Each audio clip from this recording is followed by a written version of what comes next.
Tsaka ang ganda ng foundation niya. Magandang... Siyempre. Anong number yan? NC ano yan? Oo nga. Tama yung shade. Di ba? Kasi si Charis kulay gray ang mukha kahapon.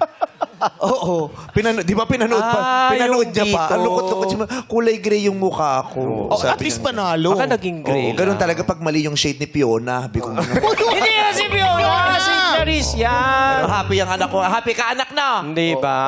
Kaya po, Mami, thank you so much. Mabamili ako kahapon. Tingin. Hoy, Ayan. sumabit pa. Akin na nga. Nakakaloka ka. Yan ba yung bigay mo, ate? Ano nangyari? Oh my God, hindi O yan. Ayan. Ayan. Wow! Tatlo na yung daliri mo dyan Bakit may Binili price? ko siya ng 4 na pares ng sapatos at saka tsinelas. Pagtingin ko ng paa, sabi ko, sana pala paa yung binili ko. Ba't naman? Ang dumi! Kasi nga, dapat binigyan mo ng toothbrush. Ha? Yung toothbrush. Pero binigyan ko ng toothbrush. Oo, sabi ko, binigyan ko ng toothbrush. Sabi ko, Oo. bago ka matulog, siguraduhin mo, ayan ang toothbrush. Tapos nagtutulog. Sabi ko, hindi mo dyan gagamitin yung toothbrush. Saan ba? Kuskusin mo yung dito mo. Hoy! Bakit po? Mami, Oo, sabi ko, ganun. Yung dibdib mo parang may kilay ng demonyo. Kuskusin mo ganun.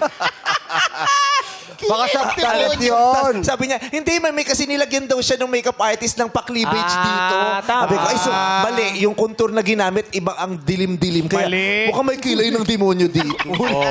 Pero ngayon, yung anak ko, very beautiful. Yes. Komportable ba yung sapatos? Yes. Happy ka? thank you po, Mami. Tsaka kay Sir Mac Ateneri, salamat po sa Dami niyang sama po sa akin kahapon. Siyempre. Thank you so much, Mami. Pinadala ko sila ng pera. Sabi ko, magbili mo siya ng sapatos Talaga? tsaka tsinelas. Ang bait. Bumili pa ng mga hikaw. Oy! Sabi ko, gusto ko to si Charis, magaling kumanta, pero ang kapal din ng mukha niya. Wala namang usap, may mga hikaw pa. Pinagkasya sa Siyempre, bagay mo ba? naman. Oo. Pinagkasya niya sa budget. Di ba? Mukhang nanalo sa pabingo, di ba?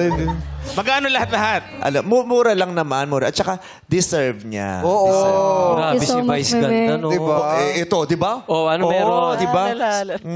Sabi ko, ano bang kailangan mo? Bibili kita ng damit, ganyan-ganyan. Simple lang ang gusto. Alam mo kung ano pinabrief, Ano? pinabili. Ano? Extra large na brief, yun lang ang pinabili. Pati ako, meme. Baka arte ka, naka-gown ka araw-araw. Ang laki naman ng brief mo sa sampayan. Ako to. Sobra. Naka-brief ka ba ngayon, Nak? Totoo ba yun? Oo, laki ng brief niyan. Sa comedy bar, sinasampay pa dun sa... Yung mga bakla dun sa comedy bar, ang gaganda na dot mo. Naka-gown, naka-bestida. Pero ang lalaki ng brief. Ang ganda.